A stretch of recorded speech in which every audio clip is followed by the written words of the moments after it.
Hey, what's up everyone, and welcome to this quick tutorial in which I wanted to show you how can you save your PSD files into normal working JPEGs. Now, firstly, why should you change your files into JPEGs? If you have already a PSD, a PSD is always preferred because it has all the layers saved, and you can get into it and start your, just in case if you want to change some things, you always have the option to do that. So why should you change it into a JPEG? Now, the reason is PSDs create a huge file size. Okay, so say if you were working for someone and you were about to give your final effect or final file to your client or say to your friend, you cannot do that by a PSD because PSDs go in 100 200 MBs, and that's not very efficient to send over. And the other reason is that PSDs are specifically made for Photoshop, so a lot of people may not have Photoshop. You have a Photoshop because you're a designer, maybe you are into the editing world, but your friend or your client is not into editing world, so he may not have Photoshop. And if you send him a PSD, he may not be able to open it. But instead, if you were to send a JPEG, the file size is really small. Okay, the quality is really great, and so there is no loss in the quality. And yeah, JPEGs can be opened by any kind of operating system. So say if you were sending it to a Mac user or to a Windows user, that really doesn't matter. JPEGs can be opened by a normal default OS opener.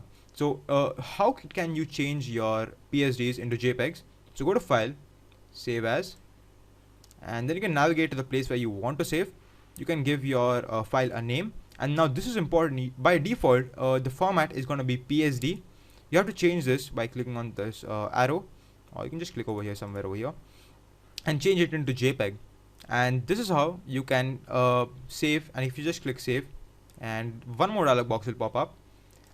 Keep the quality at 12, but sometimes what happens, when you're working for a client and you want to email him or her some photographs, some email providers have this limitation that you cannot send a file that is bigger than 25 or exceeds the 25 MB limit. So that time you may want to check up with this quality. Like for example, I'm working on this YouTube layout right now, and you can see that the YouTube doesn't not accept anything that is bigger or larger than 1 MB. So you can see I have to reduce the quality to 11, and then it will become 720 KB. So you can just click OK. You can check out the file, just click OK, and then you have created a nice JPEG. But there are a few limitations to JPEG also. JPEGs cannot be edited. So for example, right now I had to use a lot of layers to create this full effect. This layout, you can see these text layers. Right now, if I want, I can choose to change these words. I can choose to do some more changes in this final file. But if I was working in a JPEG, I could not have done this. If I was to import this into Photoshop, this will come as one single layer file. So that's one limitation. So what I'm advising you to do is save your final file as a JPEG. So if just in case if you want to upload it to Facebook, send it via Gmail, Yahoo Mail, Twitter, etc.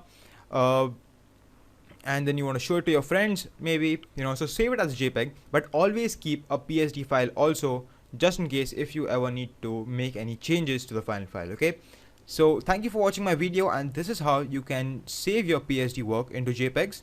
And thank you for watching this video. Please subscribe to this channel. I will see you all next time in my next video. Thank you.